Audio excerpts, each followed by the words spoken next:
artificial insemination of Wagyu cattle, I was sure we'd end up in Japan. But to my surprise, this unique herd is right around the corner.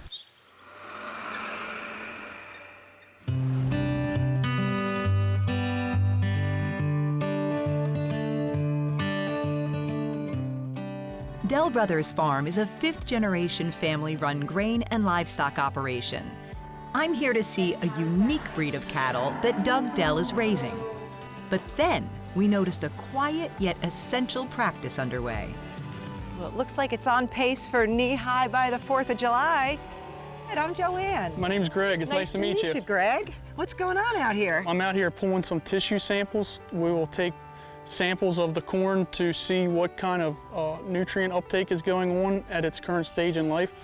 Greg tells me that at this early stage of growth, the corn plant is making critical decisions, like how many kernels to produce or how large the cob will grow.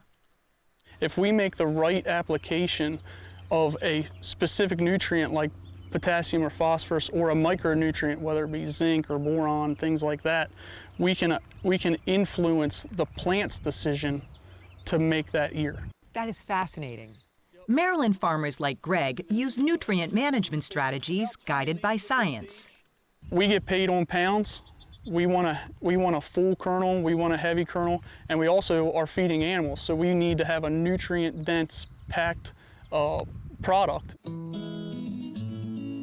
Corn tissue sampling reminds us that a good harvest doesn't just grow, it's nurtured. Dell Brothers Farm has been a fixture in Carroll County going back 5 generations. Their deep connection to the land started with Doug's grandfather, Donald Dell, a centenarian who's witnessed an evolution of farming practices. How does it feel to see your whole entire family continuing your legacy here? You're gonna make me cry. Now, the Dells farm over 3,300 acres of corn, soybean, and a mixture of small grains. They also operate a grain elevator that began in the 1980s. This is our grain elevator.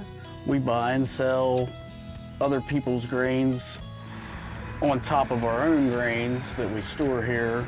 Why would somebody from another farm want to bring their grain here?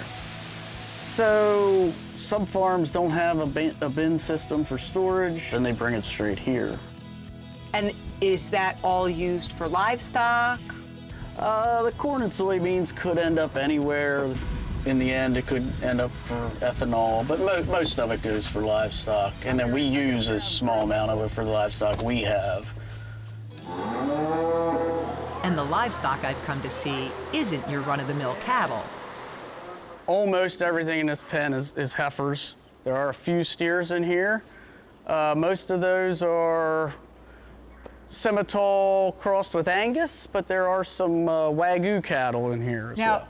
Wagyu, not something that you would normally see in Maryland. No, not necessarily. Why Wagyu? What got you started doing that? So just sort of on a whim, I started looking into it, and they were very expensive to buy as live animals. So I found that maybe I'd try a little bit of a gamble and buy some frozen embryos that were full-blood Wagyu. And I ended up with 4 female full-blood Wagyu and 1 male. Okay. From the 8 embryos I bought. For Doug, the luck of the litter gave him a jump start, and now he's hoping to keep that streak going. There's Cindy now, Dr. Cindy. But before Dr. Cindy Shekels can artificially inseminate Doug's cows, he'd like for them to be in estrus synchronization. So, Dr. Cindy, what exactly is estrus synchronization? So, estrus synchronization essentially just means we're going to try to get all of these cows synced up together so that it makes it really easy for them to go ahead and AI breed them at the same time. Okay. So it's just making everything more efficient for you. Yeah. Well, let's see how this thing works. All right. First, the doc inserts a device called a CEDAR, an acronym for Controlled Internal Drug Release. It contains the hormone progesterone, which mimics hormone levels during a normal estrus cycle. So then I push it all the way in, and then once I'm all the way in, I release it, pull it out, give it a little tug, and I know it's in there nice and good. The cedar continuously releases progesterone, preventing the animal from coming into heat. After about 5 to 7 days, the cedar is removed, causing a rapid drop in progesterone, triggering the animal into heat.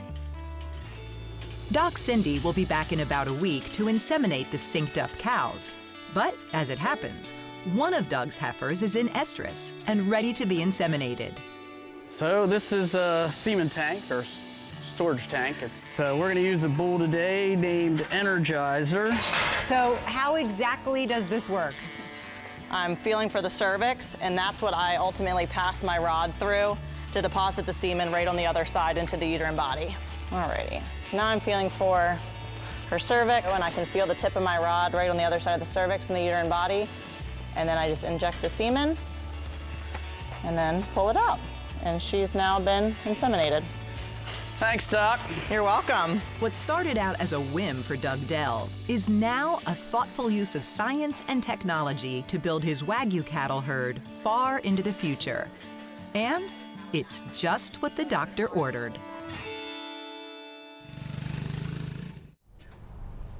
Thanks for watching Maryland Farm and Harvest. We hope you liked the video. Make sure to subscribe so you won't miss out on future videos. To learn more about our show and watch full episodes, check out mpt.org/farm or just click the link in the description.